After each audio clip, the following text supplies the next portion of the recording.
Boxing just gives you so much confidence. Kids stepping into the ring to stay out of trouble. There are no barriers. We're trying to help our kids become all that they can be. If we can save kids one at a time, it's worth it. On this episode of Let's Talk Cincy, we go inside the Cincinnati Golden Gloves gym. How it's providing a safe place after school, helping them hone their boxing skills, and changing opponents into family. He told me that I'm gonna be something different than a lot of kids was. Plus a local Olympian and professional boxer training in the same gym he grew up in. Boxing saved my life. This gym saved my life. How he's trying to be an inspiration for the next generation. From WLWT, this is Let's Talk Cincy, presented by Western and Southern Financial Group. Put our financial strength behind you. Using boxing to change the lives of troubled youth. Welcome to Let's Talk Cincy. I'm Curtis Fuller. And I'm Alexis Rogers. We're here in Over the Rhine at the Cincinnati Golden Gloves Boxing Club. And let me tell you, they have this amazing program that's in partnership with USA Boxing that's changing lives. It not only helps kids develop athletic skills, but it also gives them discipline, self-esteem, and hope for better lives.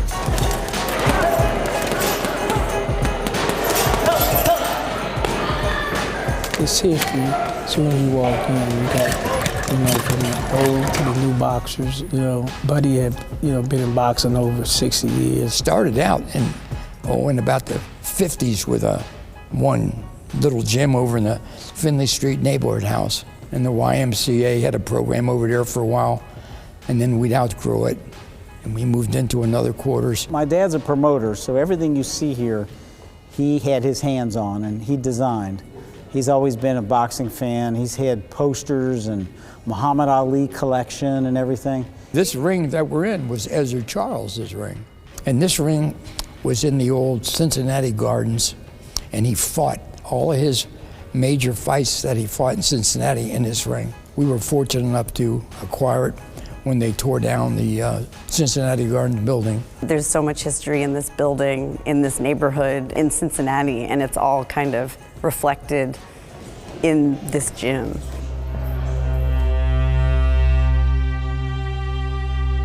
They face a lot of pressures and temptation just in the 4-block radius around the gym. There's a lot of shootings down here. There's a lot of open air, drug activity, and this place is a way to keep the kids away from that and give them goals and a sense of purpose that maybe they wouldn't get otherwise. We may lose a few, and then sometimes, you find out, you may come to the gym one day, somebody got shot or somebody got robbed. And we get that a lot too, because a lot of times kids, when they go away from the gym, strange things happen.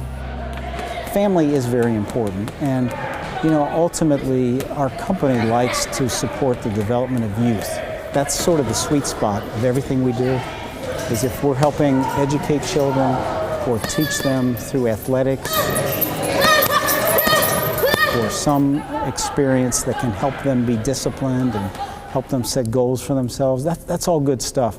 So we care about that, and our inner city boxing program is at the heart of that. The formidable years of the teenage years when they're susceptible to get into trouble. A lot of times they don't have mom and dad at home. I didn't have a dad at home. He was gone. Some of the kids today, though, they come from families where the grandma's raising them, or maybe mother's raising them. Maybe she's a one parent working, and maybe the kid's staying with an aunt or somebody. So we don't have that two-family household like it was when I was a kid, although I didn't have a two-family household. And boxing saved me, and I figure that's what I want to do for these kids. I'm a person of faith, and we're supposed to love one another. We're supposed to serve one another. And my father's been a shining example of that. And I'm just proud to be able to continue in his legacy. And we're loving and serving the kids down here that need it the most. This is like a melting pot for them. If they stay in the gym, be successful. But once they leave out them doors, it's just so hard. It's hard to come back, I'll see them and say, Coach, and I'll be back. I said, yeah, you know, all you gotta do is say, okay, I'm here for you. You gotta keep the doors open. I tell every coach, every new young coach, if they gonna get their gym started, always keep your doors open, because, you know, they may not see it right then, you know, maybe the second time around they may get it. So I tell them that's my main thing, keep the doors open, you know, because, you know, we're doing some great things. Well, I like the idea of him saying, keep the doors open. That's so important. Especially when they have so many kids. I mean, we've seen the kids waiting outside, excited to be in here right after school. So obviously they're doing something right. Yeah, you know, but the message is that it really takes more than gloves to make a boxer. That's right. Next on Let's Talk Cincy, how Golden Gloves is training kids to step into the ring and how the program goes far beyond improving technique.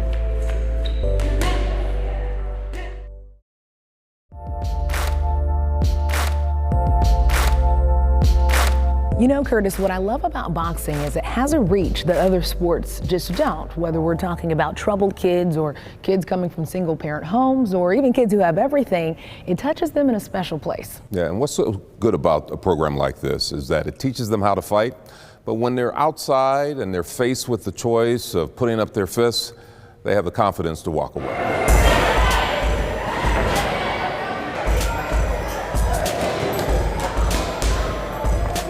We're a USA Boxing registered youth amateur team, but we also, once the kids are here, we have a building next door where they can do homework, get tutored.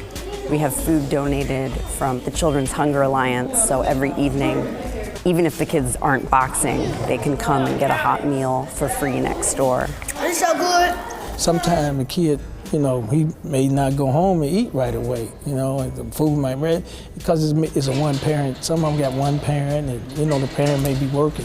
So we provide him with food. Our other passion for our participants is to teach them life skill development, so that if they aren't a boxer for their whole life, that they can be successful in life because we help them down that path. We do a speaker series where we have people from the community come to talk about job opportunities, also anti-drug and anti-alcohol speakers. We also do workforce development.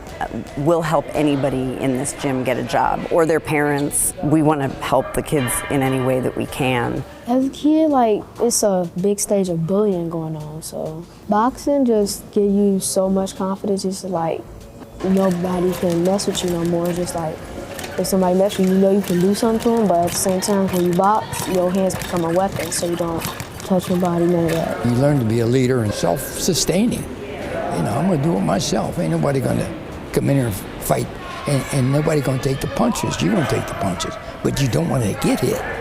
You wanna hit and slip, and hit again and slip, and keep moving. There is definitely a moment when a kid goes from playing around to this is what he wants to do. I always know that when it happens, because the coaches will start saying, that kid's the truth, or he's the one. My first fight was scary. Going into the ring was scary. My heart was beating fast. I had butterflies in my stomach. It was only a minute, so you actually had to go out there and just bang it out and just try your hardest. There are no barriers. We're trying to help our kids become all that they can be, and some of them are at a real disadvantage. It's going to be really hard for some of them, but if we can make a little bit of a difference, and that's because we provide a family here for them, it's worth it. I had a father that's just, you know, he was just a provider. He wasn't like, take me to games, take me to practice every day, and made sure I was in practice. And I see a lot of them don't have it. But if it's fortunate enough that both of them, if you get both of them together, that's good. But still, even with the ones, I still try to, you know, act like I'm their dad, you know, because their dad depending on me to take care of their kid. Go. Obviously, there's something good here because they're beating the door down to come in. So we don't get a lot of publicity for it or press because this is work that there aren't many people out there doing. But if we can help save 5 kids out of our program from, being in trouble or having something bad happen to them, How many kids are getting shot up out on the streets? I mean, if we can save kids one at a time, it's worth it. Sometimes you may not be as like a Rashee Warren or Adrian Brown or Ravi Springs or something like that, but you may be in another different way, you know. So, you know, you may become a great coach, you know. You may become a great, you know, leader, you know. So, whatever we try to bring that out of. I think that's part of this program, because everybody's going to be different. Man, Coach Mike is the real deal. I mean, he's really training these kids to try to be champions. Yeah, and confidence. We talked about that at the beginning, and that's the one thing that a lot of times these kids don't have, is the confidence that really is beyond the boxing ring. We're sitting down with the first U.S. boxer to make 3 Olympic Games in a row. I always make sure I stay on the right path because I ain't want to get caught up out there. Half of my friends are dead or in jail. I'm one of the ones that happen to just make it this far. Rashee Warren's beginnings here at Golden Gloves and how he's inspiring the next generation to follow in his footsteps.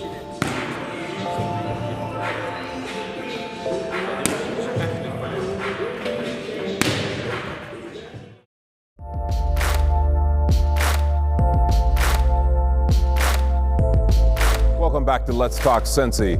You know, over the past 8 years, boxers here at Golden Gloves have won over 60 championships, and some have even gone on to the Olympics. And we talked to Olympian and professional boxer Rashee Warren, whose crazy talent has taken him to fight some of the best in the world.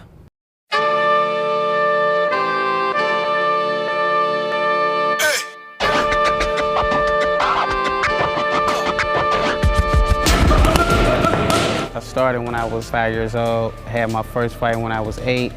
When I was 5, I just wanted to get in the ring and just fight all the kids that I felt like was my size or that was my age. But my coach, Mike Stanford, he took his time with me. You know, he started making me learn the basics with the jab and using my step, how to throw my punches right.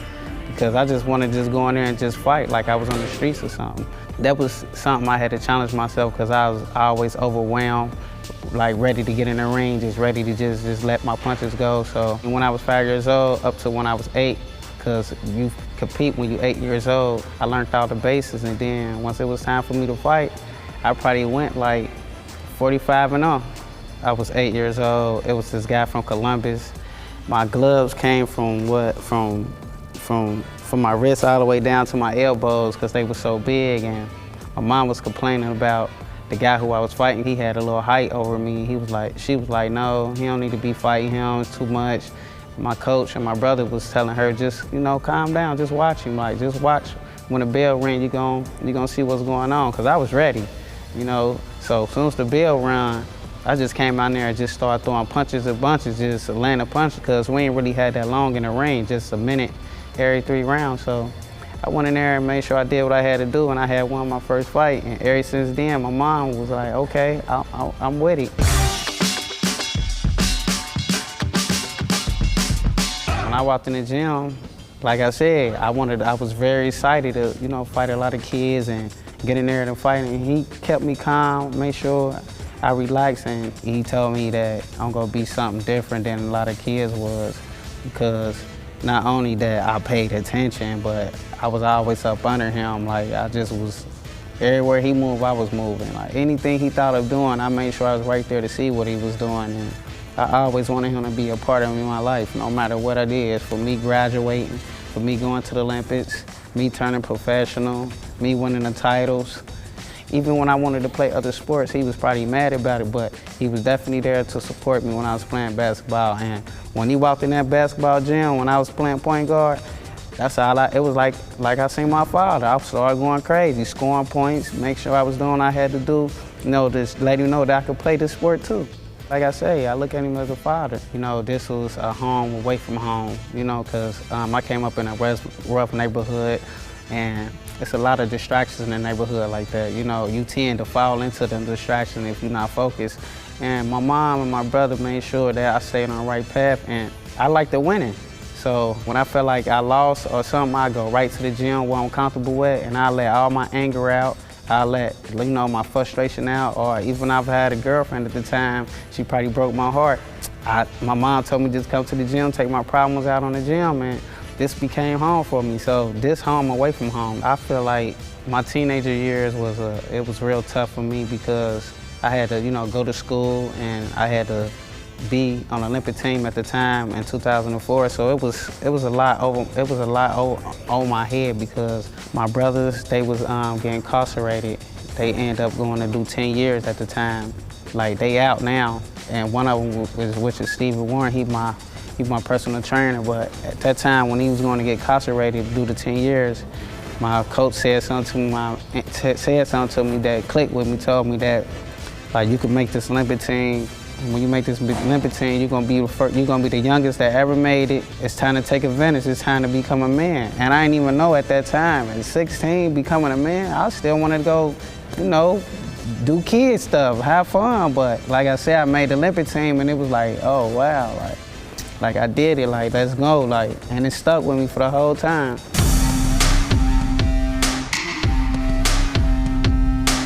I never even realized what I was doing when I made the team. You know, like when they announced that I won a fight and I was on the Olympic team, you know, I just thought it was a regular fight at the time. So when we got over there and then when the Olympic ceremony, that's what really just brought everything. It was just totally different just by seeing Allen Iverson, I met LeBron James. We all got the same outfit on, walking into the ceremony and for the United States. So I'm like, you know what? I ain't gonna get no autograph, but I'm gonna get a lot of pictures because I wanna feel just supporting this them. It was real stressful and I was young at the time. I was only 16 making an Olympic team, and I felt like when I was in the Olympics, they kind of took the fun out of the boxing because it was like, they had to make it seem like we had to just die for our country because it was USA versus everybody. It got me far, you know, I never look back and be like, Dad, I should have did something different because I love my life now. But it was definitely something I had to get over when I was a teenager. You know, I never really gave up on what I was doing. I always stayed focused. I always made sure I stayed on the right path, like, because I didn't want to get caught up out there. Half of my friends are dead or in jail doing time. I'm one of the ones that happen to just make it this far. I come here when I just want to, you know, see the kids work and, you know, it put a smile on my face because I see them becoming who I was at the time because I know where they come from, what they doing, and what they trying to get to. Yeah, they might not see it now, just like I didn't see it at the time when my coach or my brother was telling me I'm gonna be somebody, but like I said, boxing saved my life. This gym saved my life. Well, that's very impressive, but you know, they are still producing a lot of talent here. I want you to consider this. 3 of their boxers won silver medals at the 2019 USA Boxing National Junior Olympics Tournament. And 2 of their boxers won national championships, one of them being Duke Reagan, who qualified for the 2020 U.S. Olympic trials. And he says that Warren, in his opinion, is one of the greatest fighters of all time. Next on Let's Talk Cincy, more than a gym, Golden Glove coaches and owners share the impact the students have left on them. Plus, how the community has gotten behind their effort.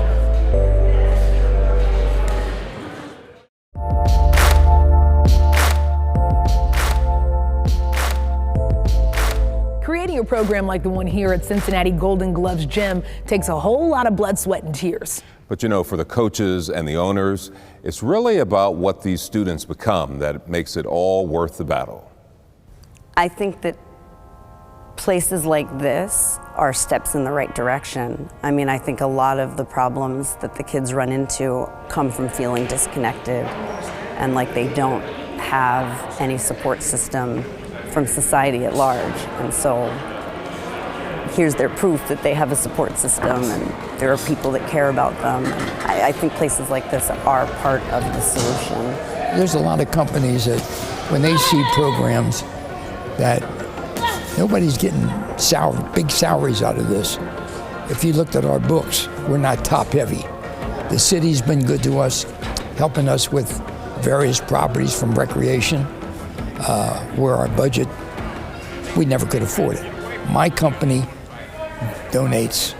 We have a van that was donated to us, and people give it these. They don't want even recognition, anonymous, because they're doing it from their heart. I go to the stores and supermarket and stuff like that, they always, the parents, I see the parents, they always say, you know, keep up, when they say that, keep up the good work, I know they watching. I know they hearing about it. And that builds me up. There's actually one little boy who, I told him I was a lawyer, and he said, what's a lawyer? And I said, someone that helps people get out of problems. And now he tells everyone in this neighborhood that he's a lawyer. Hello, I'm gonna be a lawyer. He's like 6 years old. He made a little name tag for himself that says T.O. lawyer. All the guys out on the corner are like, oh, there's our lawyer. That was a moment where I was like, wow, this little boy is directly impacted by hearing about my career. Just having kids coming in, slapping that bag and using up energy rather than getting in trouble out in the street, those are my proudest moments. And then seeing these kids go on in life and become property owners, store managers, good legitimate jobs that are going to make a living for them. I would love for us to have helped dozens of people get an education they're interested in. Maybe it's a trade school, maybe it's some sort of workforce environment that gives them an opportunity for a real career where they can make money and provide for their family. I want to create success stories. We already have a handful of them now, but I'd love to see that jettison to where we have dozens and dozens of young men and women that they're not professional boxers, but they are successful in life, and the seed was planted here. That would make me very proud. Everything I do and that I want to do or I meant to do over the years, it's not for me, it's for Cincinnati and for these kids. I'm not the type of guy I want to get patted on the back and all that stuff because, you know, I'm working for the man upstairs. I would say this is Cincinnati boxing at its finest, for sure. But I would also say that this is the downtown community at its finest as well. When my grandpa started it, his goal, it's the same goal we have today, which is this is a family. It's special. You know, this place is special, but Buddy LaRosa is special too, and to have the vision for this is really amazing. They talk about this being a part of their family, and that's exactly what this is. This is a part of the LaRosa family, this is a part of the Golden Gloves family, and it's amazing to me how much everyone takes this to heart. This is personal, which is really the Cincinnati way. Yeah, absolutely. Well, that does it for this edition of Let's Talk Cincy. We want to hear from you. You can always email us at ltc@WLWT.com. You can also see full episodes and stories from Let's Talk Cincy by going to the menu tab of WLWT.com and clicking on Let's Talk Cincy. And we'll see you next week for another edition of Let's Talk Cincy. Stay encouraged.